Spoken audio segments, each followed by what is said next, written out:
Okay, तो today's revision is about photo receptor या photosensory biology. ठीक है, फोटो रिसेप्टर क्या होता है? ऐसा रिसेप्टर जो लाइट को, फोटो को, मतलब लाइट को, फोटोन को सेंस करके कुछ ना कुछ सिग्नलिंग करा रहा हो, प्लांट के अंदर कुछ ना कुछ क्या कर रहा हो, रिस्पॉन्स कर रहा हो। ठीक है, ऐसी चीज़ को हम फोटो रिसेप्टर कहते हैं। उसके बाद ये कितने टाइप के होता है? पहला है फाइटोक्रोम, फिर क्रिप्टोक्रोम, फोटोट्रोपिन, जिटलप, LUPA, ये यूवी रिसेप्टर। ये 5 टाइप के हमारे क्या होते हैं? फाइटो रिसेप्टर या फोटो रिसेप्टर कह लो। ठीक है, अब हम सबसे पहला क्या दिख रहा है हमारा? फाइटोक्रोम। नंबर 1 फाइटोक्रोम है। फाइटोक्रोम का एक बार स्ट्रक्चर देखते हैं। ये देखो, डिटेल्ड है ये, बट बहुत जल्दी जल्दी क्विक टाइप है, लेकिन डिटेल्ड है। ठीक है, इसमें क्या क्या है हमें पता होना चाहिए। होलो प्रोटीन होता है। होलो प्रोटीन कब बनता है? जब उसके दो पार्ट होते हैं, एक होता है एपोप्रोटीन और एक होता है क्रोमोफोर। ठीक है, क्रोमोफोर क्या है? या इसको ये कह लो non protein part, non protein. तो यहाँ पे जो नॉन प्रोटीन पार्ट है उसको हमने क्रोमोफोर लिया है, क्रोमोफोर यूज होएगा। और एक है हमारा एपोप्रोटीन, जो प्रोटीन का ही पार्ट है, प्रोटीन का ही बना हुआ है, नेचर प्रोटीनेशियस नेचर है। ठीक है, ये दो चीज़ें और दोनों कंबाइन होकर पूरा होलो फंक्शनल यूनिट बना लेते हैं। तो यहाँ पे वो क्या है? यहाँ पे हम पहले पार्ट की बात करते हैं, जो हमारा क्या है? नॉन प्रोटीन पार्ट है, क्रोमोफोर है जो हमारा। ये कैसा है? नॉन प्रोटीन पार्ट है। This one is non protein and chromophore इसका वो बोलते हैं। क्रोमोफोर भी कौन से वाला? फाइटोक्रोमोबिलिन। बिलिन से कुछ ऐसा नहीं लग रहा? ये बिलीरुबिन के साथ सेम सेम है, बिली बिली से बिलीरुबिन के साथ सेम है। एक चीज़ पता चल गई। दूसरा, जब लाइट आएगी ना तो लाइट इसी पे आके गिरती है, यही लाइट को सेंस करता है। ठीक है, ये एब्जॉर्ब कर रहा है लाइट। ये खुद कैसा स्ट्रक्चर है इसका? लीनियर टेट्रापायरोल रिंग का स्ट्रक्चर है इसका। बिलीरुबिन से सिमिलर, ये पता चल गया। ये डेरिवेटिव है डेल्टा अमाइनो लिग्नोइक एसिड का। प्लास्टिड के अंदर ये बनता है। ठीक है, प्लास्टिड के अंदर सिंथेसाइज होता है। पर जब ये पूरा बन जाता है ना, अब इसको तो अपने किसके के साथ अटैच होना है? ये नॉन प्रोटीन है, इसको अपने प्रोटीन पार्ट से जाके अटैच हो रहा है। तभी तो ये दोनों मिलकर क्या बनाएंगे? होलो प्रोटीन या होलो यूनिट बनाएंगे जो फंक्शनल होती है। तो ये साइटोप्लाज्म में लीक करता हुआ पैसिव डिफ्यूजन के थ्रू चला जाता है और अपने प्रोटीन पार्ट पे जाके जुड़ जाता है। ठीक है, जुड़ने के लिए इसको कुछ लिंक बनाना होगा। वो अपने सिस्टीन रेजिड्यू से बनाएगा, इसके सिस्टीन रेजिड्यू से। और क्या लिंकेज होगी? वो थायोस्टर, जो कि एक कोवलेंट लिंकेज है। ठीक है, अब ये हो गया हमारा क्या? Non protein. अब हम बात कर लेते हैं अपने प्रोटीन पार्ट की। प्रोटीन पार्ट क्या है? उसमें एक ये रीजन है, एक ये रीजन है, दो रीजन है। ठीक है, इस इतने से इतने रीजन को कहते हैं सेंसरी एलिमेंट, इतने वाले रीजन को रेगुलेटरी रिस्पॉन्स एलिमेंट कहते हैं। मतलब ये हिस्टीडिन काइनेज डोमेन भी होता है इसके पास, ये देखो। ठीक है, मतलब लाइट यहाँ पे पड़ी, ठीक है, इसने सेंस करी, इसने इसको फॉस्फोराइलेट कराया। फिर इस ये खुद एक काइनेज है, इसने इसको आगे सिग्नल दिया और सेंस करके क्या हो गया हमारा? वो हो जाएगा, रिस्पॉन्स आ जाएगा। तो क्या क्या है इसके अंदर? ये एक पॉलीपेप्टाइड का बना हुआ एपोप्रोटीन है, तो ये तो पता ही है। डायमराइजेशन में काम आता है। एक ये यूनिट ये रही हमारी एपोप्रोटीन है ये, और ये नॉन प्रोटीन पार्ट है। और एक यूनिट हमारी ये रही, नीचे भी है, ये रही। ठीक है, ये वाली यूनिट और ये। तो ये टोटल कितनी हो गई? ये जो इसमें 4 यूनिट है, ये वाली, ये और ये दोनों मिलके एक होलो प्रोटीन बना रहे हैं, ये दोनों मिलके एक होलो प्रोटीन बना रहा है। और ये दोनों आपस में मिलके डाइमर बना रहे हैं, जो 250 का सिंगल सिंगल यूनिट कितने? 125 125, 250 का डाइमर। एन साइड से ये डाइमर बनता है इधर से। ठीक है, एपोप्रोटीन का ये काम है डाइमर बनाना, और खुद ये प्रोटीनेशियस का होता है। इसमें जो ये है PDR डोमेन और ये जो H के है, ये हिस्टिडीन काइनेज रिलेटेड डोमेन, पास रिलेटेड डोमेन। ठीक है, और इस वाली स्लाइड में कुछ नहीं है। नेक्स्ट आता है अगला स्ट्रक्चर क्रिप्टोक्रोम का, देखते हैं। ये फाइटोक्रोम था, ये हमारा क्रिप्टोक्रोम है। क्रिप्टोक्रोम में क्या पता होना चाहिए? वहाँ पे क्या क्या था? वहाँ था हमारा PHR वाला था डोमेन, पी फास्ट वाला, PAS सॉरी, पास वाला डोमेन था। और गैप एक्टिविटी थी, गैप होना हो इसको तो छोड़ो, पास डोमेन था। ठीक है, हिस्टिडीन काइनेज वाला डोमेन था। और पास रिलेटेड डोमेन था, PRD था। ये थे। अब यहाँ पे क्या बात हो रही है? यहाँ पे एक PHR डोमेन है। ठीक है, फोटोलाइज से रिलेट कर रहा है ये, फोटोलाइज से। और एक डैश डोमेन है, वहाँ पास था, या डैश है। ठीक है, जो फोटोलाइज है ये बैक्टीरिया में भी होता है ना, तो याद होगा DNA फोटोलाइज रिपेयर सिस्टम का है, तो वहाँ फैट यूज़ हो रहा था, फ्लेविन। ऐसे यहाँ पे भी है। तो इसके पार्ट में ये जो बनी हुई है ना यूनिट, इसमें क्या क्या होता है? एक तो PHR डोमेन होता है, अगला नॉर्मल ये फैट डोमेन होता है, जिसमें ये होएगा। और अगला होता है ये जो रेड सा है, ये CCT डोमेन। ठीक है, ये हो गया हमारा। और उसके बाद क्या पता होना चाहिए हमें? एन टर्मिनल, सी टर्मिनल, ये रहा। और ये हमारा कौन सी हो गई? Non protein part. ये हो गया हमारा प्रोटीन पार्ट, इन्होंने भी डायमर बना रखा है। ठीक है, अब हमें इसमें क्या पता होना चाहिए? जो इसमें ये वाला रीजन है ना, ये क्या करता है? ट्रांसड्यूस करता है लाइट के सिग्नल को। ठीक है, और ये PHR का मतलब था फोटोलाइज होमोलोगस रीजन, बिल्कुल इसके फोटोलाइज की तरह मिलते हैं, इसलिए ये है। ठीक है, एक चीज़ और, फाइटोक्रोम कौन सी लाइट एब्जॉर्ब करता है, चलो ये भी बाद में बताएंगे, बस ये नॉर्मल है। क्रिप्टोक्रोम का स्ट्रक्चर, ये था स्ट्रक्चर देखते हैं। फोटोट्रॉपिन का स्ट्रक्चर कैसा है, फोटोट्रॉपिन देख लेते हैं। इसके पास लव डोमेन है, 1 भी और 2 भी, सारे के सारे लव इसी के पास है, लव डोमेन हो गया। ठीक है, और इसके पास सीरीन या थ्रेओनीन काइनेज वाला डोमेन है। एक इसमें ना अलग से चीज़ है जो अब तक हमने कहीं नहीं देखी, जे अल्फा हेलिक्स चेन। ठीक है, ये हिंज रीजन पे ये एक चेन है। उसके बाद इसका जो नॉन वो वाला पार्ट है, नॉन प्रोटीनेशियस पार्ट, वो है FMN। ठीक है, फ्लैविन वाला है ये भी, पीछे वाला भी फ्लैविन था क्रिप्टोक्रोम, ये फोटोट्रोपिन की बात कर रहे हैं हम। ठीक है, तो इसके अंदर क्या बताया हुआ है, फोटोट्रोपिन में ये बता रखा है कि इसके पास लव डोमेन होता है, सीरीन थ्रेओनीन काइनेज इसकी वो होती है क्या, काइनेज एक्टिविटी होती है। पहले वाले में हमारे पास पास डोमेन था, अगले वाले में हमारे पास PHR डोमेन था, अब इस वाले में हमारे पास लव डोमेन है। पास के साथ PRD था और हिस्टिडीन वाली एक्टिविटी थी।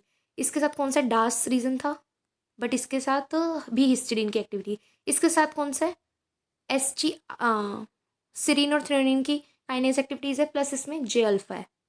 ठीक है, बस ये रखना है याद, जे अल्फा है। PRD डोमेन, डास डोमेन, जे वाला, और उसके साथ हिस्टिडीन की एक्टिविटी, लेकिन सीरीन और थ्रेओनीन की काइनेज एक्टिविटी। पहले वाले में पास डोमेन, PHR डोमेन, अब लव डोमेन। बस अभी तक यही करे हमने। इसका सिग्नलिंग करने का तरीका क्या है, लाइट आई, लाइट इस पे FN पे आके गिरी, FN ने क्या करा, पहले तो ये जो बॉन्ड दिखा रखा है ना, ये नॉन कोवेलेंट बॉन्ड होता है, बट लाइट के आते ही नहीं कोवेलेंट में बदल जाते हैं। और ये जो जे अल्फा हेलिक्स है ना, ये ना पहले ये जो ये वाला डोमेन है, ये इसके साथ चिपका होता है ऐसे, मतलब ये यू बना के बैठे होते हैं ऐसे, लव डोमेन 1, लव डोमेन 2, और फिर जे चेन, और फिर इसके साथ ऐसे SGR। ठीक है, ऐसे भी दिख रहे होते हैं ये, लेकिन जैसे लाइट पड़ती है तो ये लव डोमेन जे चेन, और फिर ये भी खुल जाता है। ठीक है, उसके बाद हम फर्स्ट पढ़ने जा रहे हैं। अब स्ट्रक्चर तो हो ही गया, तो स्ट्रक्चर देख लिया, तो इसमें बस फ़र्क क्या पड़ेगा, फाइटोक्रोम पे लाइट आई, इसने इसको सिग्नलिंग दी, सिग्नलिंग हुई। अब ये एक्टिव होने के बाद क्या करेगा, एक्टिव होने के बाद ये रिस्पॉन्स करेगा। अब हम फाइटोक्रोम देख रहे हैं, क्या देख रहे हैं, फाइटोक्रोम, पहला वाला फोटो रिसेप्टर। इसके जीन्स देख लेते हैं, इसके पास क्या क्या जीन्स होते हैं, वो ABCDE। जो A वाला है वो टाइप 1 की कैटेगरी में रखते हैं, बाकी सारे टाइप 2 की। इसको अलग क्यों रखा है, ऐसा क्या अलग है, बाकी सारे ना डे में होते हैं मेजरली प्रेजेंट, ये वाला मेजरली किस में होता है, नाइट में। मतलब ये क्या है, लाइट में अनस्टेबल रहता है, तभी तो नाइट में एक्टिव हुआ, और बाकी सारे लाइट स्टेबल है। दूसरा, जो ए वाला है ना, ये क्या करता है, ये फार रेड लाइट को एब्जॉर्ब करता है, बी वाला रेड को करता है, सी वाला भी फार रेड, डी वाला थोड़ी सी नहीं नहीं नहीं, ये ऐसे नहीं था, wait wait wait wait wait, एक सेकेंड, ये थोड़ा सा गलत हो गया, ऐसे नहीं लिखा मैंने ये मैंने बस इसमें ये बता रखा है कि जो फाइटोक्रोम है ना, वो red light, far red light, थोड़ी सी ब्लू लाइट और UV लाइट बिल्कुल लो में एब्जॉर्ब करते हैं। ठीक है, ये वो चीज़ है, कौन क्या एब्जॉर्ब करता है वो नहीं बताया इसमें। ठीक है, इसमें यही जानना था। अगला जीन्स हो गए हमारे। अब आते हैं इसमें, देखो मैंने जो याद करने का तरीका अपना बना रखा है सिग्नलिंग का, ऐसे इसमें 2 पॉइंट याद रखने हैं 5 जीन के बारे में। जैसे हमारा ये ये रहा, ये इसका स्ट्रक्चर है, इसमें 5 दिख रहा है रीजन, हमारे रिस्पॉन्स ना इस पर डिपेंड करेंगे। ये जो 5 है ना, अभी जो मैंने जीन दिखाई ABC, उसमें से ये 5 कौन सा वाला है, A का जीन है, B का ये कौन सा है, प्लस इसमें जो लाइट पड़ रही है ना, उसकी इंटेंसिटी क्या है। ठीक है, लाइट और जो जीन है उस पर डिपेंड करेगा। तो इसमें क्या बता रखा है, 5 जीन कौन से, हमारे रिस्पॉन्स 2 पॉइंट पे डिपेंड करते हैं कि 5 जीन क्या है, फाइटोक्रोम ने जो लाइट एब्जॉर्ब करी है वो कौन सी करी है, रेड करी है, अभी बताया था ना डिफरेंट टाइप की लाइट्स है, रेड है, ब्लू है, UV लाइट है, फार रेड है, कौन सी करी है, क्रोमोसोम ने क्या एब्जॉर्ब किया है, 5 जो एपोप्रोटीन के अंदर 5 जीन था वो कौन सा है। ठीक है, और जो ड्यूरेशन और इंटेंसिटी रही लाइट की वो कितनी रही, उससे हमारा पूरा रिस्पॉन्स जनरेट होता है कि क्या रिस्पॉन्स आने वाला है। तो हम सबसे पहले देख रहे हैं ड्यूरेशन। ड्यूरेशन मतलब वेरी लो फ्रिक्वेंसी की रेडिएशन थी, लो फ्रिक्वेंसी की थी या हाई फ्रिक्वेंसी की थी। अगर वो वेरी लो फ्रिक्वेंसी की रेडिएशन थी ना, तो हमारा क्या जीन एक्टिवेट हुआ होगा, 5A। ठीक है, 5 डोमेन में 5A वाला एक्टिवेट हुआ होगा, और क्या एब्जॉर्ब करता है, रेड और ब्लू लाइट एब्जॉर्ब करता है। अगर लो फ्रिक्वेंसी दी होगी तो हमारी BED, बेड वाले रीजन, मतलब 5B, E और D ये एक्टिवेट हुए और उसने रेड और फार रेड ली है। उसके बाद है हमारा हाई फ्रिक्वेंसी, उसमें सिर्फ हाई फ्रिक्वेंसी में A भी हो सकता है, B, ये दोनों ही हो सकते हैं। A है तो वो यही लेगा ब्लू, और फार रेड लेगा हाई फ्रिक्वेंसी में, यहाँ रेड ली थी ना, और B में B रेड वाले ही लेगा, और ये वाला जो है ना हाई फ्रिक्वेंसी वाला, वो लॉ ऑफ रेसिप्रोसिटी फॉलो नहीं करता। लॉ ऑफ रेसिप्रोसिटी क्या होता है, पहले ये यहीं बता देती हूँ। क्या होता है लॉ ऑफ रेसिप्रोसिटी? इसमें ना, एक मिनट, इसके अंदर ना दो टर्म्स आती है, फ्लुएंस और इरेडिएशन। फ्लुएंस क्या होता है कि कितने प्रोटॉन सरफेस एरिया से जाके स्ट्राइक हुए। इरेडिएशन होता है तो पर यूनिट टाइम में कितना स्ट्राइक हुआ है। तो लॉ ऑफ रेसिप्रोसिटी क्या कहता है, फ्लुएंस को हमने एक्स मान लिया, इरेडिएशन को हमने वाई मान लिया। तो लॉ ऑफ रेसिप्रोसिटी क्या कहता है, एक्स इन्वर्सली रिलेशन है वाई के साथ एक्स का, ठीक है। तो एक्स क्या हो गया, हमने बहुत सारी लाइट दी लेकिन कम टाइम के लिए दी, वो तो हुआ फ्लुएंस, कितने स्ट्राइक हुए, ठीक है। इरेडिएशन क्या रहा, हमने लो लाइट दी है पर ज़्यादा टाइम के लिए दिया है, ये हो गया। ये लॉ ऑफ रेसिप्रोसिटी दोनों फॉलो करते हैं, वेरी लो वाला भी और नॉर्मल वाला भी, लो फ्रिक्वेंसी वाला भी। बट जो हमारा ये है हाई फ्रिक्वेंसी वाला, ये लॉ ऑफ रेसिप्रोसिटी फॉलो नहीं करता। उसके बाद आ जाते हैं, अगर हमारे फाई कौन सा जीन और उसने कौन सी लाइट एब्जॉर्ब करी है तो इससे रिस्पॉन्स होगा। और क्या आने वाला है, फोटो रिवर्सिबिलिटी का रिस्पॉन्स आने वाला है। फोटो रिवर्सिबिलिटी जो पी आर फॉर्म है ना, photo reversible P R form, ये किस में चेंज हो जाती है, पी एफ आर में, ठीक है। और ये जो चेंजिंग है ना, ये किस तरह का प्रोसेस है, ये एक मल्टी स्टेप प्रोसेस है। एंड और कुछ नहीं, अब हम इसमें स्टार्ट करते हैं। प्लस अब फंक्शन पता होने चाहिए भाई, ये इंपॉर्टेंट है, बहुत बहुत बहुत इंपॉर्टेंट है, इससे पूरा कंसेप्ट याद आ जाएगा। जो पहला वाला है ना, फोटोरिसेप्टर फाइटोक्रोम, उसी की बात कर रहे हैं। फोटोमॉर्फोजेनेसिस दिखाता है, स्कोटोमॉर्फोजेनेसिस दिखाता है, डायरेक्ट इनडायरेक्ट लाइट जिनका एक्सप्रेशन दिखाता है, और सिरकार्डियन ऑसिलेशन, ये इसके फंक्शन है। किसके, पहला वाला जो हम पढ़ रहे हैं, फाइटोक्रोम वाला, ठीक है, फाइटोक्रोम फोटोरिसेप्टर। अब इसका फंक्शन देख लेते हैं कैसे हुआ होगा। तो एक मिनट, तो हुआ कैसे है, लाइट आई, ठीक है, फ्लुएंस हुआ होगा, रेडिएशन हुआ होगा, ये रिलेशन देख ले, लॉ ऑफ रेसिप्रोसिटी, ठीक है। फाइटोक्रोमोविलेन पे गिरी, सिस बॉन्ड है, कोवेलेंट बॉन्ड है, ये एपोप्रोटीन वाला रीजन है, ठीक है। उसके बाद यहाँ पे क्या हुआ होगा, फोटो रिवर्सिबल, मैंने भी पीछे बताया था ना, फोटो रिवर्सिबल वाले रिस्पॉन्स आए होंगे, तो फाइटोक्रोमिन ने करा होगा। जो फाई ए अगर एक्टिवेट हुआ, ये वाला फाई ए एक्टिवेट हुआ, तो क्या होएगा, P R form P F R में बदली रेड लाइट में, ठीक है। और क्या फोटो रिवर्सिबल क्या होता है, अगर इसको नाइट के टाइम पे देखा जाए जब रेड लाइट नहीं होगी, तो ये फार रेड लाइट ऑब्जॉर्व करके पी आर में वापस इनएक्टिव हो जाएगा। अब इसको देख लेते हैं दोनों को। फाई ए में फोटो रिवर्सिबल क्या है, पी आर का आर में, पी एफ आर में बदलना, रेड लाइट को एब्जॉर्ब करके, और पी एफ आर वापस पी आर में बदल जाता है फार रेड एब्जॉर्ब करके। अब देखो ना, रेड वाला रेड ही तो एब्जॉर्ब करेगा, बना दूसरा रहे फार रेड, और फार रेड वाला फार रेड ही एब्जॉर्ब कर रहा है लेकिन बना दूसरा रहे रेड वाला, ठीक है। और क्या पता होना चाहिए इसके बारे में, 660 पे एब्जॉर्ब करते हैं, 770, ये तो पता है रेड लाइट का और फार रेड लाइट का है, ठीक है। ये वाला इनएक्टिव होता है, ये वाला एक्टिव होता है, ये वाला सिस हमेशा इनएक्टिव होता है, ट्रांस एक्टिव होता है, ठीक है। और क्या पता होना चाहिए, सियान ब्लू और सियान ग्रीन कलर होता है, ये पता होना चाहिए, ठीक है। जो हमारे ये क्या नाम है, फाइटोक्रोम्स है, इनके बारे में कि कौन से कलर के होते हैं, ठीक है। जो हमारा ये होता है ना पी आर वाला, ये वाला, ये तो होता है सियान ब्लू कलर का, आर वाला ब्लू होता है, और ये होता है सियान ग्रीन कलर का, ठीक है। ए एक्टिवेट हुआ तो पी आर ए वाला एक्टिवेशन होगा, बी एक्टिवेट हुआ तो पी आर बी वाला होगा। ए वाला तो लाइट सेंसिटिव है और बी वाला लाइट स्टेबल है। सेंसिटिव की कहानी क्या है, अब वो देखते हैं। डे टाइम में क्या हो रहा होगा, एमआरएनए बना होगा इसका, ए वाले का, ये ए है और ये बी वाला है। डे टाइम में ए वाले का एमआरएनए बना होगा और ये डिग्रेड हो गया होगा, क्यों, क्योंकि ये लाइट सेंसिटिव है ना, लाइट सेंसिटिव, इसका तो बना होगा नॉर्मली, ठीक है, इसका डिग्रेड नहीं होगा। और अगर एमआरएनए डिग्रेड नहीं होगा, पीएफआर में कन्वर्जन हो रहा है, तो थोड़ी देर बाद यूबिक्विटिनेशन होकर वो भी डिग्रेड हो जाएगा। तो ये क्या है, डे में स्टेबल नहीं रह रहा, तो ये ना ऐसे लाइट की प्रेजेंस में ऐसे सिम्टम्स दिखाएगा जो नाइट को रिस्पॉन्स करते हो, ठीक है। डिटियोलेशन करेगा ये, डिटियोलेशन क्या होता है अभी थोड़ी देर में आते हैं उस पर। उसके बाद होता है यहाँ बी वाला जो है हमारा, वो तो स्टेबल था, तो वो ईटियोलेशन कराएगा, डे में डे वाली रिस्पॉन्स दिखाएगा क्योंकि वो स्टेबल था। अब डिटियोलेशन और ईटियोलेशन क्या होता है, अगर हमारी ईटियोलेशन क्या होता है, ईटियोलेशन देखते हैं सबसे पहले। कोई भी वो है प्लांट है, उसका जो हाइपोकोटाइल है वो शॉर्ट है, ग्रीन रहेगा, एक्सपैंडेड रहेगा, हमेशा ग्रीन है, रिसीव करने के लिए तैयार रहेगा और अपने कॉटिलेडन को भी ओपन रखेगा। तो ऐसी ग्रोथ को, तो इटियोलेटेड ग्रोथ को तो हम कहते हैं फोटोमॉर्फोजेनेसिस शो कर रहा है, ठीक है। दूसरा है हमारा डिटियोलेशन, जहाँ ये शॉर्ट कोटाइल हैप्योकोटाइल था, शॉर्ट था, एच के जीन था इसके, यहाँ पे इसका ना यार एक ना ये जीन होता है HYK5, ये क्या करते हैं ना, सप्रेस करके रखता है स्टेम की लेंथ को कि ज़्यादा लंबी ना हो। ऐसे जिब्रेलिन में भी था ना कि फालतू में ज़्यादा लंबा ना हो, ठीक है, तो शॉर्ट रहेगा। लेकिन अगर कोई चीज़ आके इसको डिग्रेड कर दे तो कैसी ग्रोथ हो जाएगी, उल्टी हो जाएगी ना, तो ये एलोंगेटेड हो जाता है, इसमें ये वाला जीन खराब हो जाता है। तो ये हो गया हमारा एलोंगेटेड, यहाँ पे शॉर्ट रहेगी चीज़ें तो नॉर्मल रहेगी, क्लोरोफिल भी नहीं होता। तो अगर वो एक्सपैंड इसलिए कर रहा था क्योंकि उस पर वो था ग्रीन ग्रीन पिगमेंट था, ग्रीन कॉटिलेडन थे और वो रिसीव कर रहे थे। जब लाइट ही नहीं है तो क्लोरोफिल भी नहीं होएगा, लाइट नहीं है तो एक्सपेंडेड नहीं चाहिए उसको, एक्सपेंड नहीं होना, वो बना लेगा और ओपन भी नहीं होंगे, कॉटिलेडन क्लोज होंगे। ऐसी ग्रोथ को बोलते हैं स्कोटोमॉर्फोजेनेसिस।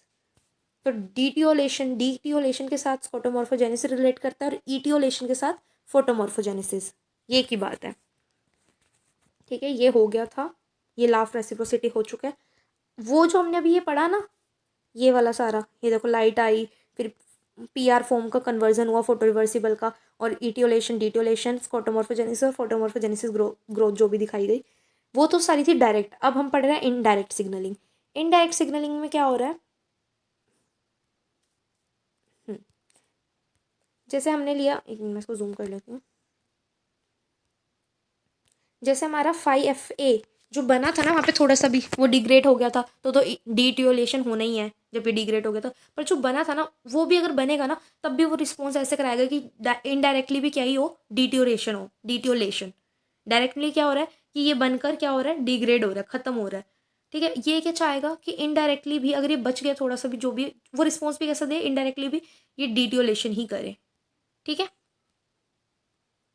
तो PFR की बात कर रहे हैं, ए फॉर्म की, एक्टिव फॉर्म है ए में, 5A की एक्टिव फॉर्म। ठीक है, एक्टिव फॉर्म क्या होगी, फॉस्फोराइलेट होती है थ्रू आया ATP। ठीक है, ATP के थ्रू क्या हुई, फॉस्फोराइलेट हुई। फॉस्फोराइलेट होते ही क्या हो जाएगा, ये 3 काम कराएगी, GPCR की सिग्नलिंग कराएगी। GPCR की सिग्नलिंग में क्या होता है, CGMP एक्टिवेट हो जाता है ग्वानालाइड साइक्लेज से, और नहीं तो एडिनालाइट साइक्लेज से CAMP एक्टिवेट हो जाएगा। फिर वो आगे जाके वो सिग्नलिंग कराता है ना किसी फोस्फोकाइनेज को, वो प्रोटीन काइनेज को क्या कर देता है, एक्टिवेट कर देता है। वो तो सारी चीज़ हुई अलग। ठीक है, तो मेन इसमें ये एक GPCR सिग्नलिंग कराएगा जिसका अल्टीमेट गोल क्या होगा, लाइट एक्सप्रेसिंग जीन। बात किसी कर रहे हैं ए की, ऐसे लाइट वो एक्सप्रेसिंग जीन जो क्या कराएंगे, डिटियोलेशन, स्कोटोमॉर्फोजेनेसिस कराएं, उनका क्या करेगी, एक्सप्रेशन स्टार्ट कर देगी, ये वाली फॉर्म। ठीक है, GPCR के थ्रू। दूसरा इसकी सिग्नलिंग है PKS1 को, PSK1 को ये क्या करेगी, फॉस्फोराइलेट कर देगी।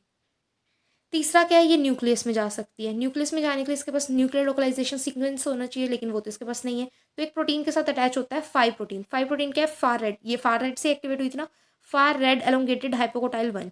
ये एक ऐसा प्रोटीन है जो किसकी तरह काम करता है, NLS, न्यूक्लियर लोकलाइजेशन सीक्वेंस की तरह काम करता है।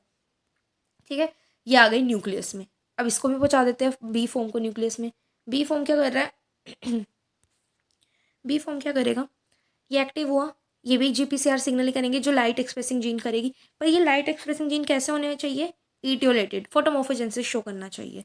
दूसरा, ये न्यूक्लियस में जा सकता है। बी वाले के पास ना अपना न्यूक्लियस लोकलाइजेशन सिग्नल होता है, इसके पास नहीं होता, इसलिए 5 की मदद लेता है। बट इसके पास होता है, कहाँ होता है, इसका जो PRD डोमेन था ना, हमने ऐसे पढ़ा था ना, पास जीन, फिर PRD डोमेन, पास रिलेटेड डोमेन, फिर हिस्टिडीन काइनेज डोमेन, स्ट्रक्चर में ये था। तो इसका ये वो वाला वो है, रीजन है। ठीक है,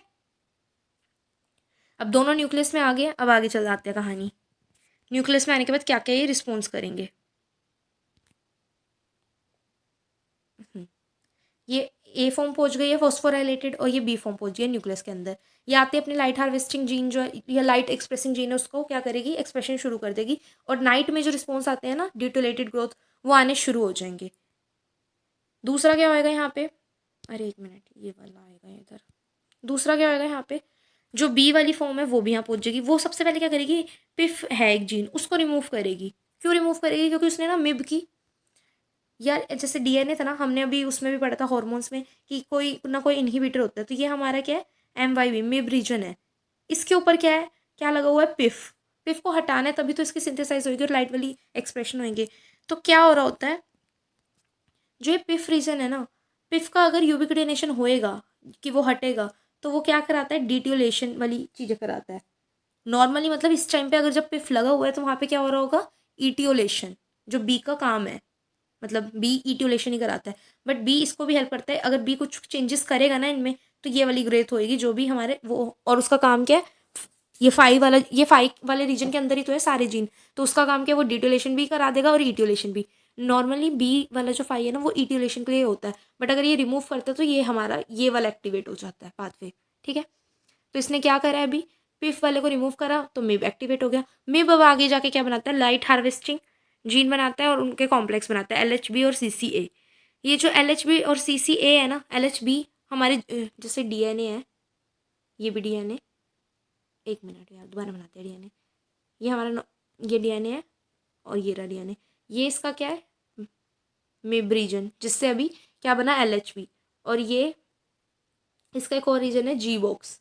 ठीक है, मिब का जो प्रोडक्ट बना है ना LHB, और क्या बना था CCA। जो LHB है ना, ये जब इसका प्रोटीन बनेगा ये वापस G बॉक्स पे जाएगा और इसको एक्टिवेट करेगा। तो G बॉक्स पे एक्टिवेट हुआ LHB की वजह से LHBC लाइट हार्वेस्टिंग कॉम्प्लेक्स वाला प्रोटीन बना। ये क्या बनाता है, ये हमारा बनाता है क्लोरोप्लास्ट, जिसकी वजह से ग्रीन कलर आता है। और अगर याद हो, ये इट्यूलेटेड का पार्ट पढ़ रहे हैं ना, तो इट्यूलेटेड में क्या आया था, ग्रीन कोटिलिडन। इसलिए लाइट के प्रेजेंस में इट्यूलेशन ग्रोथ होती है, फोटोमॉर्फोजेनेसिस होती है। और क्या क्यों होता है, क्योंकि ये क्लोरोप्लास्ट को क्या देता है, कलर दे देता है। कलर किसकी वजह से आ रहा है हमारा, लाइट हार्वेस्टिंग बॉक्स की वजह से। ठीक है, ये G बॉक्स की वजह से, ग्रीन बॉक्स की वजह से। और ये ग्रीन बॉक्स किससे चालू हो रहा है, LHB से। LHB लाइट हार्वेस्टिंग जीन किससे बना, मिब से। मिब कब एक्टिवेट हुआ, जब पिफ हटा। तो बी ने ना अल्टरनेटली क्या करा है, इसको इट्यूलेटेड ग्रोथ कराई है। ठीक है, लेकिन अगर जब पिफ लगा भी हुआ था तब भी क्या हो रही थी, पिफ का यूबिक्विनेशन होता है तो क्या होता है, डीओटोलेटेड ग्रोथ हो जाती है। उसके बाद अगली सिग्नलिंग पे चलते, दो काम कर दिए किसने, इसने करे बी ने। और एक काम क्या करता है ये, NDPK2 न्यूक्लियस में आके NDPK2 को फॉस्फोराइलेट कर देता है। और फिर लाइट जीन का एक्सप्रेशन, यहाँ नाइट जीन का एक्सप्रेशन, डे में रिस्पॉन्स हो जाता है। अभी जो रिस्पॉन्स है ना भाई, इसको हमें रोकना है। नाइट होगी इमेजिन, तो अभी रिस्पॉन्स रुकना चाहिए ना, डे में होता है वो रिस्पॉन्स, तो फोटो रिसेप्टर है तो डे में काम करने चाहिए, नाइट में क्या रिस्पॉन्स कर रहा है। तो नाइट के टाइम में क्या होता है, न्यूक्लियस के अंदर ना COP1 आ जाता है। कॉप का मतलब कॉन्स्टिट्यूटिव फोटोमॉर्फोजेनिक 1, फोटोमॉर्फोजेनेसिस अब रोकनी है ना, बी वाले का एक्सप्रेशन रोकना है, तो ये अंदर आ जाता है, बी और ए का रोकना है। तो ये अंदर आता है न्यूक्लियस के। कॉप क्या है, कॉप DET और फ्यूस, ये E3 लाइगेज है, ये पूरा नाम है इसका कॉप का। ये और स्पा, ये दोनों मिलके पूरा E3 लाइगेज बनाते हैं। और स्पा क्या है, सप्रेसर ऑफ 5A जीन। और ये दोनों मिलके ना HYK5 को क्या कर देते हैं, डिग्रेड। जैसे ये HYK5 को डिग्रेड करते हैं, हमारा ये क्या जीन था, हाइपोकोटाइल एलोंगेशन फैक्टर 5 था ये। जब ये हमारा डिग्रेड हुआ तो ये क्या कर रहा था, ये ना उसकी जो लेंथ होती है ना उसको कंट्रोल करता है। तो डिटोलेटेड में क्या होता है, एलोंगेटेड लेंथ हो गई।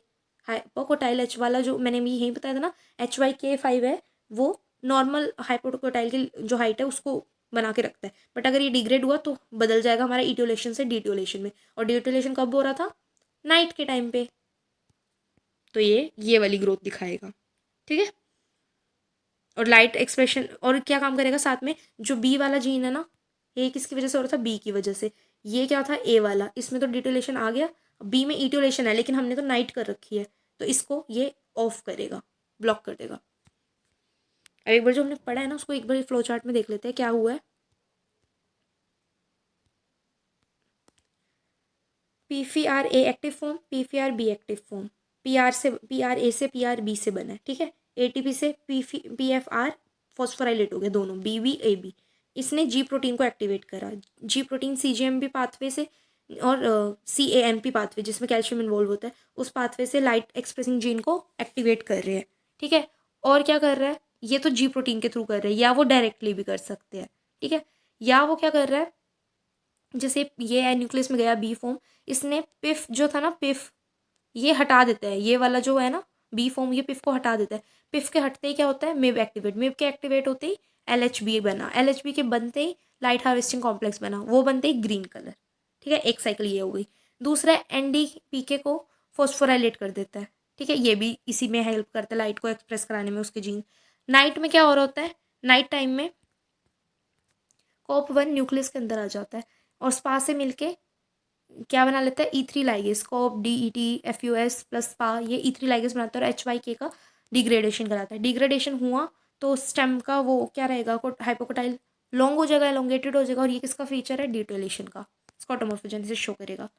अगला इसका वो आता है फंक्शन, जिससे हमने फंक्शन में देखो अभी क्या आ गया हमारा, क्या क्या पढ़े थे हमने, फंक्शन फोटोमॉर्फोजेनेसिस हो गई, स्कोटोमॉर्फोजेनेसिस हो गया, इनडायरेक्ट और लाइट जीन एक्सप्रेशन हो गया, सिकार्डियन ऑसिलेशन लास्ट है ये।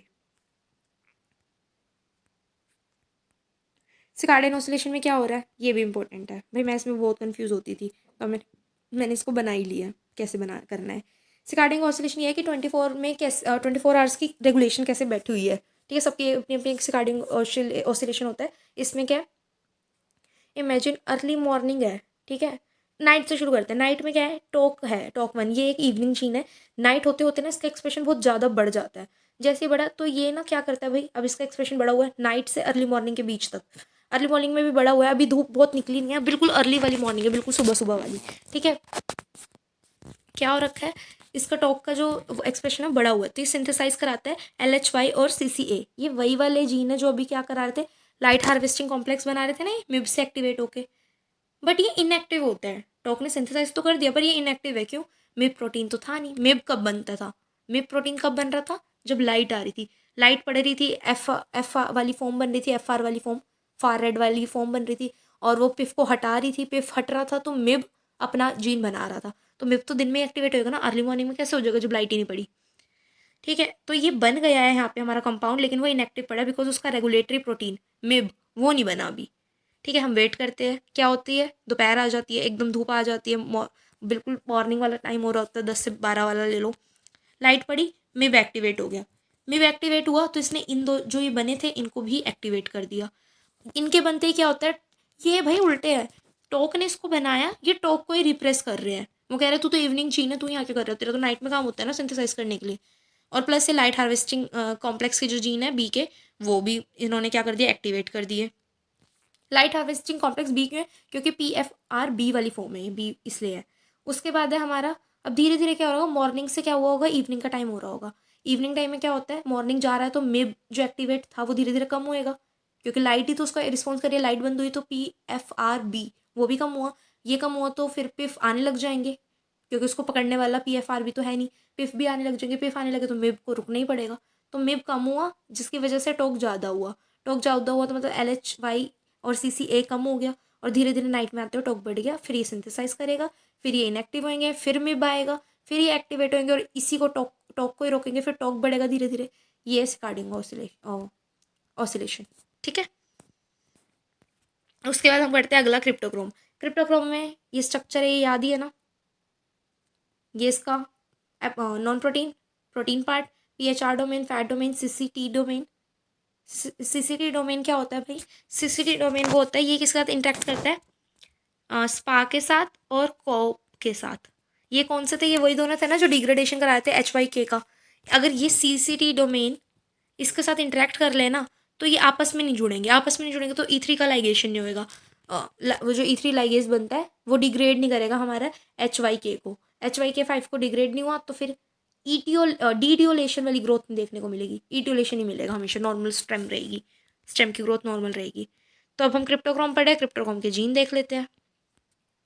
क्रिप्टोग्राम का तीन जीन होते हैं, 5 में हमने कितने देखे थे, 5, A से लेके E तक।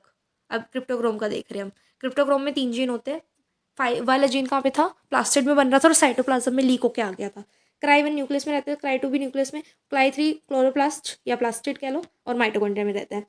क्राई 1 ज़्यादा स्टेबल होता है और जो क्राई 2 है वो लेस स्टेबल होता है। इन सबके पास CCT डोमेन होता है, लेकिन CCT डोमेन इसमें नहीं होता, जब डोमेन ही नहीं रहेगा तो एक ऐसी ग्रोथ दिखाने वाली डिट्यूलेशन वाली, मतलब उसका HY5 डिग्रेड हो जाएगा ना। अगर ये ऐसा कुछ करने वाला है और मैंने बताया CCT किसका क्या काम करता है, तो इसमें जरूर कहीं ना कहीं फोटोमॉर्फोजेनेसिस हो रही होगी, ठीक है। और फोटोमॉर्फोजेनेसिस हो रही होगी तो D और E अपने आप ही आ गए, ठीक है। तो ये इनहिबिट करता है स्टेम के एलोंगेशन को। कैसे इनहिबिट करता है भाई, इसमें डिट्यूलेशन हो रही है, इसमें तो CCT डोमेन है ना, तो वो तो इंटरेक्ट करने नहीं देगा किसको, स्पा को और कॉप को, ठीक है। आपस में जुड़ने नहीं दिया तो E3 लाइगेस बने ही नहीं, तो जब बना नहीं तो डिग्रेडेशन नहीं हुआ HY का डिग्रेडेशन नहीं हुआ तो स्टेम इनहिबिट रहेगी, ठीक है। फोटोमॉर्फोजेनेसिस दिखाएगा, दिखा रहा है। और क्या दिखाते हैं, सिकार्डियन रिदम, वैसी सिकार्डियन रिदम भी दिखाएगा, फोटोमॉर्फोजेनेसिस पे तो डिपेंड करती है सिकार्डियम लाइट हार्वेस्टिंग बन रहा है नहीं। अब मेन जो इसमें याद रखने वाला अलग से क्या है, एंथ्रोसाइनिन पिगमेंट क्राई 1 की वजह से बनता है। क्राई 2 में मेन क्या याद रखने वाला है, फ्लोरल इंडक्शन। क्राई 3 में सीसीटी एब्सेंट होता है तो यहाँ पे रिपेयर का काम चलता है, बस इसका यही रोल है। अब हम पढ़ने जा रहे हैं फर्स्ट वाला, क्राई 1। क्राई 1 क्या करता है, मैंने बता दिया, फोटोमॉर्फोजेनेसिस दिखाता है। तो न्यूक्लियस में प्रेजेंट होता है, ये तो पता है। लाइट स्टेबल है, ये भी पता है। ये एलोंगेशन को रोकता है, किसकी, स्टेम की, स्टेम एलोंगेशन। क्यों, क्योंकि भाई हमारा जो वो है क्या कहते हैं, हाइपोकोटाइल ना अभी डिग्रेड नहीं हुआ है, तो स्टेम के एलोंगेशन को रोकता है। उसके अलावा क्या है, एक्सपेंशन करा रहा है कोटिलिडन का, कि वो ग्रीन वाली चीज़ें याद करो सारे, एक्सपेंड इटियोलेटेड ग्रोथ याद करना है, एक्सपेंशन होता है उसमें। और एक एंथ्रोसाइनिन, तो इसका मेन रीजन है कि एंथ्रोसाइनिन कराता है। और जो हमारा और क्या करा रहा है, ये क्राइजीन। क्राइजीन ना रोक रहा है किसको, इंट्रैक्शन करने से स्पार्क और कोप को, किसके थ्रू, सीसीटी डोमेन के थ्रू। तो जिसकी वजह से क्या हो रहा है, HY के जो जीन है 5, उसका डिग्रेडेशन नहीं हो रहा। वो नहीं डिग्रेड होगा तो हाइपोकोटाइल की जो एलोंगेशन वो ज़्यादा नहीं होएगी। तो CT अगर ओवर म्यूटेट हो जाए तो क्या होएगा, स्पा और कोप आपस में इंटरेक्ट कर लेंगे और हमारा जीन जो प्लांट की हाइट है वो कितनी वो क्या हो जाएगी, स्टेम हाइपोकोटाइल रीजन बहुत लंबा हो जाएगा। क्राई 2 की बात करते हैं, फ्लावर वाला जो बना रहा था। क्राई 2 क्या करता है, क्राई 2 सिब के साथ मिलके, जब क्राई 2 सिब के साथ इंटरेक्ट करता है ना, तो एक DNA पे FT प्रमोटर होता है, उससे FT प्रोटीन बनाते हैं, ये इस पे जाके बैठ जाता है क्राई 2 और सिब FT वाले जीन पे, वहाँ पे उसका FT प्रोटीन बनता है, फ्लावर प्रोटीन। और उसके बाद ये फ्लावर प्रोटीन कहाँ जाता है, लीव के अंदर जाता है। और ये जो लीव के अंदर जाता है तो फिर एपिकल मेरिस्टम को किस में चेंज कर देता है, फ्लोरल मेरिस्टम में। ये हो गया फ्लावर का इंडक्शन, क्राई 2 ने करा ये। अब हम ना एक म्यूटेंट केस ले रहे हैं, हमारा अरेबिडोप्सिस, सारी स्टडी उसी पे चल रही है ना। अरेबिडोप्सिस HY4 म्यूटेंट ले रहे हैं, ये देख लो HY4 म्यूटेंट, एलोंगेशन की बात आने वाली है स्टेम की। ठीक है, इसके पास हमने क्या बोला है, इसके पास ब्लू लाइट स्टिमुलेंट, इसका मतलब इसके पास क्राई 1 जो है ना वो नहीं है। क्राई 1 ने तो भाई ये क्या करेगा, क्राई 2 एक्टिवेट करेगा। और क्या है इसके पास चारा, और वो न्यूक्लियस में मिलता है। हाँ, लाइट के लिए अनस्टेबल है, जैसे वहाँ पे 5A था वैसे यहाँ पे ये लाइट अनस्टेबल है। ठीक है, और क्या चल रहा होगा इसमें, अगर ये लाइट अनस्टेबल है तो क्या होएगा, लाइट की प्रेजेंस में क्या हो रहा होगा। अब ये देखो, हाइपोकोटाइल की जो लेंथ है ना वो हाई हो जाएगी, क्यों, लाइट में ये खत्म हो रहा है, लाइट पड़ रही है, क्राई 2 डिग्रेड हो रहा है इसका बनाया हुआ कुछ भी चीज़ें। और इसका काम क्या था क्राई 2 का, एक तो ये फ्लावर इंड्यूस करता है और दूसरा क्या, अगर क्राई 1 पड़ा हुआ है ना नेचर में, क्राई 1 तो ये क्या कर रहा था, स्टेम को कंट्रोल कर रहा था। अब क्राई 1 तो है नहीं तो क्या होगा, स्टेम बढ़ जाएगी, कंट्रोल रीजन नहीं है। एंथ्रोसाइनिन जो वो बना रहा था वो घट जाएगा, इनहिबिशन हाइपोकोटाइल से हट जाएगा, हाइपोकोटाइल की लेंथ पे इनहिबिशन हट गया। फोटोट्रोपिन थर्ड वाला फोटो रिसेप्टर, उसकी बात करते हैं। ये सारे इसमें पता है, LOV domain, serine threonine domain, FMN flavin protein है, नॉन कोवलेंट होते हैं, पहले लाइट पड़ते ही क्या हो जाते हैं, कोवलेंट में बदल जाते हैं। LOV का मतलब क्या है, लाइट ऑक्सीजन वोल्टेज। ठीक है, इसको सेंस करके ये क्या करते हैं, रिस्पॉन्स करते हैं। जब भी लाइट पड़ती है पहले ऑटोफॉस्फोराइलेशन कराते हैं और फिर J चेन को ओपन कर लेते हैं। ठीक है, ये ऐसे दिखता है स्ट्रक्चर, पहले जब है ना ये ऐसे यू शेप में बना हुआ, ये J चेन है हमारी। ठीक है, लाइट पड़ी, लाइट पड़ते फॉस्फोराइलेशन हुआ, ऑटोफॉस्फोराइलेशन ये दिख रहा है, और ये खुल गया और ये सीधा हो जाएगा। ठीक है, उसके बाद इसके फंक्शन क्या है उसके हमने पढ़ लिया था, पहले वाले के अगर याद करो सारे, फर्स्ट 5 के याद करते हैं। 5 में क्या था, इटियोलेशन डिटियोलेशन, इटियोलेशन से स्कोटोमॉर्फोजेनेसिस, डी सॉरी फोटोमॉर्फोजेनेसिस, जी से स्कोटोमॉर्फोजेनेसिस। उसके बाद क्या आया हमारा फंक्शन, सिकार्डियन रिदम, और एक इनहिबिशन वाला टॉपिक, इनहिबिट कैसे करता है वो एक कोप से। फिर अगला आया हमारा क्रिप्टो, क्रिप्टो में पहले का मेन था एंथ्रोसाइनिन बनाना, और फोटोमॉर्फोजेनेसिस तो उसमें भी हो रही थी, स्टेम की क्राई 1 से स्टेम की हाइट हो रही थी, हाइट भी कर लेते हैं HK वाला। दूसरे वाले में फ्लोरल का इंडक्शन हो रहा था सिब की मदद से। तीसरा जो था वो तो माइटोकॉन्ड्रिया में मिलता है, क्राई 3 उसका कुछ नहीं। अब कर रहे हैं हम इसका फोटोट्रोपिन के बारे में फंक्शन। फोटोट्रोपिन नाम ट्रोपिन क्यों लिखा है, फोटोट्रोपिज्म कराता है, और ट्रोपिज्म से याद आ जाएगा हार्मोन वाला लेक्चर देखा होगा, ऑक्सीजन में बताया था ना, फ्रूट सेट करता है ऑक्सीजन, फ्रूट खाता है, फ्रूट खाने से स्किन अच्छी होती है, तो हमारा क्या मन करता है हम फोटो ले, फोटोट्रोपिन ऑक्सीजन वाला याद हो जाएगा कि ऐसे बनता है, ऑक्सीजन यहाँ मिलता है, जिस साइड लाइट होती है उसी की तरफ प्लांट झुक जाता है, बेंड हो जाता है, उसे कहते हैं फोटोट्रोपिज्म।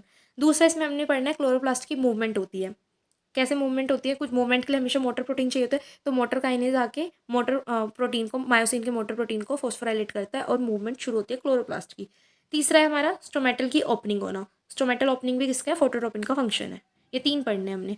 सबसे पहले हम फोटोट्रोपिज्म देख रहे हैं, दिख ही रहा है, बेंडिंग हो रही है लाइट की, लाइट आने पे ये ऐसे लाइट जैसे इस पर डाली, फोटो रिसेप्टर है इस पर ट्रोपिन। अब फोटो रिसेप्टर का मिलता है और ऑक्सीजन का मिलता है, देखो भाई ऑक्सीजन तो आगे मिलेगा, लेकिन जो हमारा फोटो रिसेप्टर है ना, वो कहाँ मिलने वाला है, उसकी बैक साइड में, जहाँ से वो बेंड करा रहा है। बेंड कराने का काम है इसका, फोटोट्रोपिज्म कराना है। ये लाइट की तरफ मुड़ रहा है, इसका मतलब ये नहीं कि ये साइड वो कर रही है, यहाँ है वो चीज़, यहाँ है। ठीक है, ये भी हो गया। दूसरा फंक्शन है इसका क्लोरोप्लास्ट की मूवमेंट। क्लोरोप्लास्ट मूव कैसे करता है वो देख लेते हैं। लाइट आई, लाइट डाली हमने, लो लाइट डाल रखी है, तो क्लोरोप्लास्ट क्या चाहेगा कि भाई मैं ज़्यादा से ज़्यादा एब्जॉर्व कर लूँ, लाइट तो लो आ रही है, यहाँ से भी मिले वहाँ से भी मिले, एब्जॉर्व कर लूँ, तो ऐसे अरेंज होना चाहेगा लाइट की प्रेजेंस में, लो लाइट की। ठीक है, वैक्यूल के अंदर मिलता है फोटोट्रोपिज्म। एक बार हम यहाँ से रिवाइज कर लेते हैं। फाई कहाँ मिल रहा था हमको, प्लास्टिड में बन रहा था और साइटोप्लाज्म में लीक होकर आ रहा था। क्रिप्टोक्रोम कहाँ मिल रहा था, पहले दो न्यूक्लियस में मिल रहे थे और लास्ट वाला माइटोकॉन्ड्रिया और क्लोरोप्लास्ट में मिल रहा था। ये कहाँ मिलता है, वैक्यूल में, मीजोफिल सेल के वैक्यूल्स में मिलता है। ठीक है, मीजोफिल सेल है, ठीक है, और उसके अंदर क्लोरोफिल है। क्लोरोफिल के अंदर ये जो सीन है, ये क्लोरोप्लास्ट वगैरह पड़ा हुआ है, वैक्यूल के अंदर पड़ा हुआ है। ठीक है, ये जो क्या है हमारा फोटोट्रोपिन, क्या होएगा, अब यहाँ पे लो लाइट पड़ रही है, लो लाइट पड़ने पे क्लोरोप्लास्ट चाहेगा मैं ऐसे अरेंज हो जाऊँ ताकि मैं ज़्यादा से ज़्यादा लाइट एब्जॉर्ब करूँ, तो ऐसे अरेंज होगा। ये मूवमेंट जो कराई है वो किसने कराई है, मायोसिन। फोर्ट 1 इसमें इन्वॉल्व होता है जीन, और फोर्ट 2 इन्वॉल्व होता है जीन। फोटोट्रोपिन की बात हो रही है। फोर्ट 1 क्या करता है, ऑटोफॉस्फोराइलेशन कराता है और मायोसिन काइनेज को एक्टिवेट करता है, फिर काइनेज मायोसिन प्रोटीन को फॉस्फोराइलेट करके मूवमेंट कराता है। ठीक है, फोर्ट 1 और फोर्ट 2 एक दूसरे से अलग कैसे भाई, जब ये जो चीज़ हुई है ना, ये ऐसे फैलना, इसको बोलते हैं एक्यूमुलेशन होना, ये एक्यूमुलेशन रिस्पॉन्स है। लेकिन जब हाई लाइट डाली तो क्लोरोफिल डैमेज हो सकते हैं ना, क्लोरोफिल या क्लोरोप्लास्ट आई मीन डैमेज हो सकता है, तो भाई ये कहेगा इतनी हाई लाइट है तो सीधी निकल जा, मेरे को कम एब्जॉर्ब करने हैं तो साइडों में चले जाएंगे। बीच में जो बेकार लोग आते हैं उनको जगह दे देते हैं ना ताकि हमें ना लगे, वो तो साइड में हो जाते हैं, वैसे ही साइड में हो गए, और अच्छी चीज़ मिल रही है तो सब ऐसे ऐसे लाइन में लग जाते हैं, ये वो चीज़ है। ठीक है, तो इसको बोलते हैं एक्यूमुलेशन रिस्पॉन्स, इसको बोलते हैं अवॉइडेंस। तो एक्यूमुलेशन फोर्ट 1 का काम होता है, अवॉइडेंस फोर्ट 2 का काम होता है, लेकिन प्रिंसिपल दोनों का सेम है कि सबसे पहले क्या कराएंगे, ऑटोफॉस्फोराइलेशन कराएंगे मायोसिन काइनेज को एक्टिव करके, फिर मायोसिन काइनेज क्या करेगा, मोटर प्रोटीन को फॉस्फोराइलेट करेगा और ये मूवमेंट होगी कि इसने एक्यूमुलेट होना है या इसने अवॉइड करना है। अगर डार्क में ऐसा कुछ है ही नहीं तो ये ऐसे लगेंगे, डार्क में ऐसी पोजीशन रहेगी इसकी। दो पढ़ ले हमने रिस्पॉन्स, पहला है ऑक्सिन वाला फोटोट्रोपिज्म और दूसरा ये। तीसरा रिस्पॉन्स है स्टोमेटल ओपनिंग का। स्टोमेटल ओपनिंग में क्या याद रखना है, अगर हार्मोन वाला चैप्टर देखा है तो हार्मोन वाले में ये बता रखा है एब्सिसिक एसिड वाली सिग्नलिंग में कि वो क्लोज कराता है, बट यहाँ में ओपन कराने हैं। तो क्लोज से पहले मैंने ना सीड वाले डायग्राम से पहले ना मैंने, सॉरी गार्ड सेल वाले डायग्राम से पहले ना मैंने वो बताया था कि वो ओपन कैसे होते हैं। क्लोज किसी चीज़ को तभी करेंगे ना जब पता होगा ओपन कैसे होते हैं, तो ये वही ओपन डिटेल में है। ब्लू लाइट पड़ी, एब्जॉर्ब हुआ, एक तरफ चल रही होगी फोटोसिंथेसिस, ब्लू लाइट कोई भी लाइट एब्जॉर्ब करके फोटोसिंथेसिस शुरू होती है ना, और एक क्या होगी गार्ड सेल के अंदर उसकी मेम्ब्रेन पे क्या लगा हुआ है, जीसीएम है, गार्ड सेल मेम्ब्रेन, कैरोटीनिन जियाजेंथीन। ठीक है, इसने एब्जॉर्ब कर ली ब्लू लाइट। फर्दर फोटोट्रोपिन है उसके अंदर फोर्ट 1 फोर्ट 2, उन्होंने एब्जॉर्ब करी क्या, ब्लू लाइट, और ब्लू लाइट एब्जॉर्ब करते ही क्या करते हैं, इनके पास क्या डोमेन थे अगर याद हो तो, ये सीरीन थ्रीन काइनेज लव डोमेन थे ना, इसी की बात चल रही है। इन्होंने क्या करा, ये वाला सीरीन थ्रीन काइनेज की डोमेन को एक्टिवेट कर दिया गार्ड सेल की मेम्ब्रेन के ऊपर जो है। फिर इनका फॉस्फोराइलेशन हुआ, फॉस्फोराइलेशन होती अगर वो उससे रिलेट कर पा रहे हो, वो वाला एब्सिसिक एसिड की सिग्नलिंग में जो था वहाँ पे एच पॉजिटिव बाहर ज़्यादा आ रहा था, तो ये क्या करेगा, फॉस्फोराइलेशन होती है, एटीपी का यूज़ होती है, क्या करेगा, एटीपीएस पंप को ऑन कर देगा गार्ड सेल की मेम्ब्रेन के एटीपीएस पंप को। अब क्या हो गया, एक्टिवेशन हो गया एटीपीएस पंप का, एक्टिवेशन की वजह से एच पॉजिटिव आयन बाहर ज़्यादा जा रहे होंगे, बाहर कहाँ, सेल वॉल में। ये गार्ड सेल बना हुआ है बीच में, गार्ड सेल, इसकी सेल वॉल जो होगी ना, सेल वॉल ये वाले, इस वाले में बहुत ज़्यादा H+ आयन जा रहे होंगे। जब H+ आयन ज़्यादा जा रहे होंगे तो वहाँ पे एपोप्लास्ट सेल वॉल के अंदर क्या होगा, एसिडिफिकेशन हो रहा होगा, H+ ज़्यादा जा रहे हैं ना, इस एसिडिफिकेशन की वजह से एक पोटेंशियल जनरेट होगा, हाइपरपोलराइज हो जाएगी मेम्ब्रेन, और हमारा जो वोल्टेज गेटेड चैनल है पोटेशियम का वो खुला, के खुला, तो इसको बैलेंस करने के लिए क्लोरीन भी खुलेगा, क्लोरीन खुला के और क्लोरीन अंदर आ गए, साथ में मेलानेट आयन भी आए। मेलानेट आयन आए, वो क्या काम करते हैं, वो स्टार्च को किस में तोड़ रहे होते हैं, वो मतलब काम नहीं करते, स्टार्च बन रहे होते हैं, स्टार्च फिर आगे ग्लूकोज में टूट रही होगी, और इधर से फोटोसिंथेसिस होके भी सक्रोज बन रहा होगा। ठीक है, फोटोसिंथेसिस में फोटोसिंथेसिस करी, जो फोटोसिंथेसिस बनी थी हमने सक्रोज बनाया था, ग्लूकोज से सक्रोज बना, और सक्रोज भी आ रहा है अंदर, मतलब शुगर कंटेंट ज़्यादा है। ठीक है, उधर से के भी आ गया और क्लोरीन आयन भी आ गए, इन सबको बैलेंस करने के लिए वाटर अंदर आएगा, वाटर अंदर आएगा तो टर्गर प्रेशर बनेगा, टर्गर प्रेशर बना तो स्टोमेटा ओपन। ठीक है, ये कहानी चल रही होती है। उसके बाद सारा हो चुका है, अब हम एक बार रिवाइज कर लेते हैं सारा। फोटोक्रोम, क्रिप्टोक्रोम, फोटोट्रोपिन, जिटलप, यूवीआर। फोटोक्रोमिन में प्लास्टिड था और साइटोप्लाज्म में आया। न्यूक्लियस था पहले दो क्रिप्टोक्रोम में, उसके अलावा माइटोकॉन्ड्रिया और क्लोरोप्लास्ट। फोटोट्रोपिन कहाँ मिलता है? वैक्यूल में, मिजोफिल के। जिटलिप का नहीं पता, यूवीआर का इतना नहीं है। उसके बाद है ये क्या एब्जॉर्ब करता है? रेड, फार रेड और ब्लू और यूवी। और ये क्या एब्जॉर्ब करते हैं? क्रिप्टोक्रोम, ब्लू लाइट, और ये दोनों crypto photo blue light, crypto photo और जिटलिप, ये तीनों ब्लू लाइट और यूवी एब्जॉर्ब करते हैं, लेकिन यूवी और यूवी भी एब्जॉर्ब करते हैं। और उसके पास कोई क्रोमेटोफोर भी नहीं होता। फंक्शन याद कर ले तो photomorphogenesis, etiolation, photomorphogenesis, डिटियोलेशन। Light gene का एक्सप्रेशन, HYK का degradation plus inhibition of COP1 और SPA1। क्रिप्टो का देखिए पहले वाले का एंथ्रोसाइनन और फोटोमॉर्फोजेनेसिस और सिकार्डियन रिदम, इसमें भी सिकार्डियन रिदम है। और सेकंड वाले का देखा तो फ्लोरल वाला सिप के साथ मिलके, और थर्ड वाले का देखा तो SS रिपेयर, क्योंकि उसके पास CCT डोमेन नहीं है। फोटोट्रॉपिन को देखे तो फोटोट्रॉपिज्म, क्लोरोप्लास्ट की मूवमेंट और स्टोमेटल की ओपनिंग।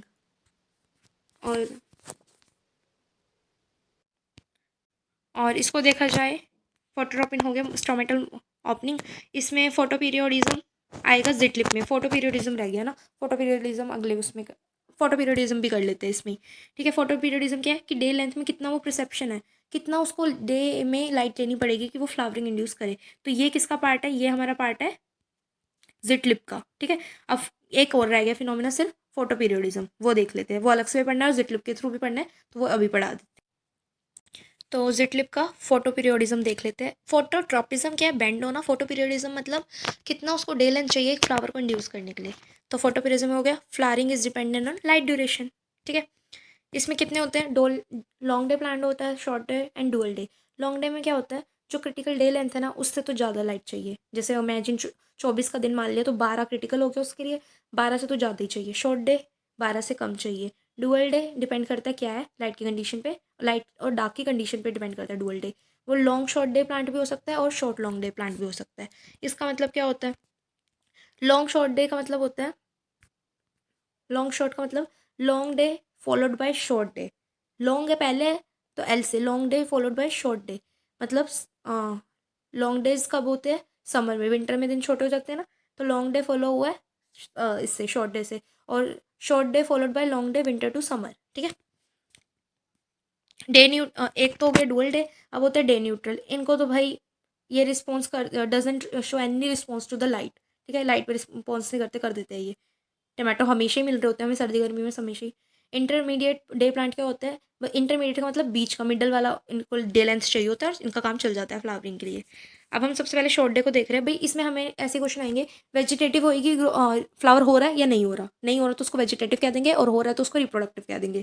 ठीक है, तो शॉर्ट डे प्लांट है। एक चीज़ और, शॉर्ट डे प्लांट है ये क्या है हमारा? इमेजिन ये हमने क्या ले लिया? Critical day length. पहला वाला क्रिटिकल से थोड़ा सा ऊपर है, शॉर्ट डे है ना हमारा, तो क्रिटिकल कितना लिया हमने? अच्छा, शॉर्ट डे का मतलब है ये क्रिटिकल है, ये वाली लाइन क्रिटिकल लगा दी मैंने, हटा देती हूँ। समझ तो आ रहा है ना ये कि ये आधे से थोड़ा ज़्यादा है, पर ज़्यादा है क्या? नाइट ज़्यादा है, नाइट ज़्यादा दी और दिन में कम दिया तो फ्लावर हो जाएगी। शॉर्ट डे यही कहता है। और इतनी ज़्यादा लाइट दे दी तो फ्लावर नहीं होएगा। अगर नाइट के बीच में थोड़ी सी भी लाइट दे दी तो भी फ्लावर नहीं होगा। तो इससे कंक्लूजन क्या निकलेगा हमारा? इंटरप्रिटेशन बाद में करेंगे। अगर इमेजिन ये लाइट है, लाइट के बीच में थोड़ा सा डार्क दे दिया तो फ्लावर हो रहा है। और अगर ये जो है हमारा लाइट रीजन है, लाइट में डार्क दे दिया तो भी फ्लावर होगा। इतनी बड़ी लाइट में डार्क दे दिया तो भी फ्लावर हो रहा है। तो इससे कंक्लूजन क्या निकल रहा है? शॉर्ट डे प्लांट के लिए ना, कंक्लूजन ये निकल रहा है शॉर्ट डे प्लांट के लिए क्या चाहिए हमें? जो डार्क पीरियड है वो क्रूशियल है। कि डार्क पीरियड ये देखो इतना लंबा है, चल रहा है। शॉर्ट डे, डे छोटा है तो इसमें नाइट का रोल ज़्यादा है, उसको नाइट से मतलब है। ठीक है, यहाँ पे नाइट कम आई तो यहाँ नहीं हुई फ्लावर। यहाँ नाइट में लाइट दे दी तो भी नहीं हुई फ्लावर, उसका डार्क पीरियड इंटरप्ट कर दिया ना हमने लाइट दे के। फिर नाइट में तो कुछ नहीं हुआ, लेकिन लाइट वाले टाइम में हमने डार्क दे दिया तो उसको तो अच्छा ही लगेगा ना, डार्क तो उसे पसंद है तो फ्लावर हुआ। और लाइट के अंदर फिर डार्क दे दिया, इतना बड़ा लाइट पीरियड होते हुए भी उसमें क्या दे दिया हमने? डार्क, थोड़ा सा डार्क कर दिया, नाइट सीन क्रिएट कर दिया। किसमें? डे लेंथ में हमने थोड़ा डार्क दे दिया, उससे तो फ्लावर हो जाएगा। तो इंटरप्रिटेशन क्या निकलती है कि नाइट का कैसा वो है, इंटरप्रिटेशन यही लगता है कि नाइट का क्या इंटेक्शन है, मतलब नाइट के होने पे ही क्या फ़र्क आएगा, और डे का डार्क से क्या है। और डार्क पीरियड इसके अंदर क्रूशियल है। उसके बाद इसके हाँ एग्जाम्पल देख लो, टोबैको, सोयाबीन, कोकोबर्ग, जेंथियम, स्टेरेरियम। उसके बाद है लॉन्ग डे में हर्बेन रेडिश अरेबिडोप्सिस, ये लॉन्ग डे प्लांट है। इसमें क्या होएगा, डे, बस ये याद रखना उसमें डार्क क्रूशियल था, इसमें डे लेंथ क्रूशियल है। डे नहीं इंटरप्ट होनी चाहिए, बाकी सब चलेगा। डार्क कम है, लाइट ज़्यादा है, फ्लावर हो जाएगा, एफ है। यहाँ नहीं होएगा क्योंकि यहाँ पे छोटी सी डे है तो नहीं होगा। यहाँ पे नाइट को इंटरप्ट कर दिया लाइट से, इसको तो अच्छा लगेगा, फ्लावर हो गया। यहाँ पे नाइट कम है, ठीक है। और यहाँ पे क्या है, डार्क डाल दिया, इतना बड़ा होते हुए भी डार्क डाल दिया तो वो क्या करेगा, वो वेजिटेटिव ग्रोथ करेगा।